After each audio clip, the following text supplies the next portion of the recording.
His people were a peaceful species. They never sought conflict, avoided war unless forced, and had long since moved past their brutal history of bloodshed. Yet their formidable appearances, sharp talons, towering builds still made others hesitate.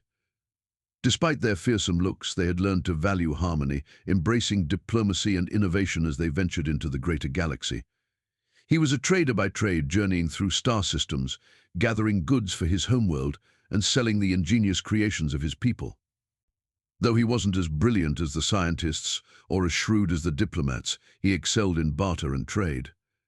It was a good, simple life until he crossed paths with slavers. His people, despite their peaceable ways, bore a deep-seated hatred for slavers. Their history, scarred by such atrocities, demanded action whenever they encountered the monstrous trade. On this occasion, he found himself aboard a slaver ship, its alarms blaring in vain. The slavers were gone, he had ensured it. Yet as he checked the holding cells, he found a small, trembling alien child. She was unlike any species he'd encountered.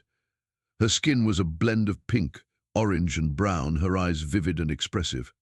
She seemed so fragile, pressing her hands to her ears and blinking away tears.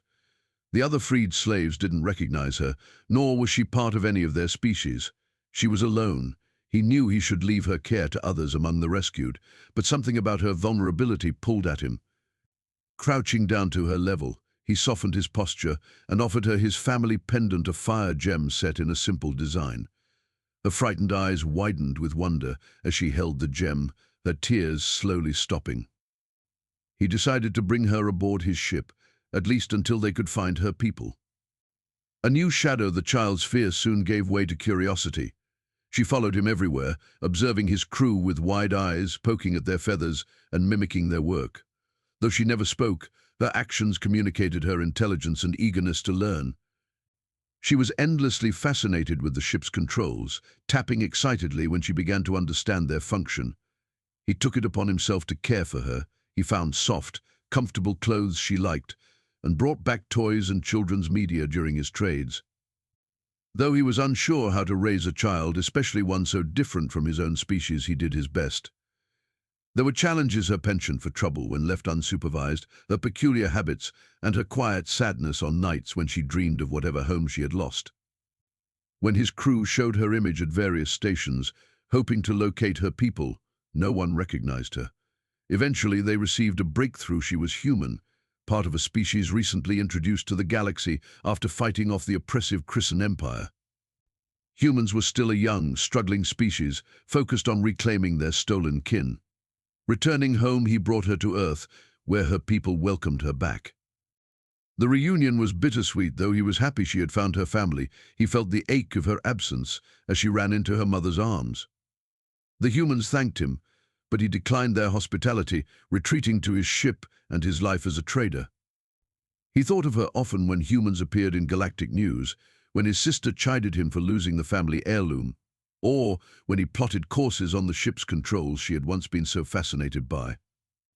He wondered if she still fidgeted with the pendant, if she was happy, if she still dreamed of her time aboard his ship. Years later, life continued, and he grew older. Then came the devastating news: an experiment on his homeworld had destabilized their primary star. Their system faced imminent destruction. Despite the danger, he and his people scrambled to evacuate as many as possible. They pleaded for help, though they knew few would answer. Yet help came from humans.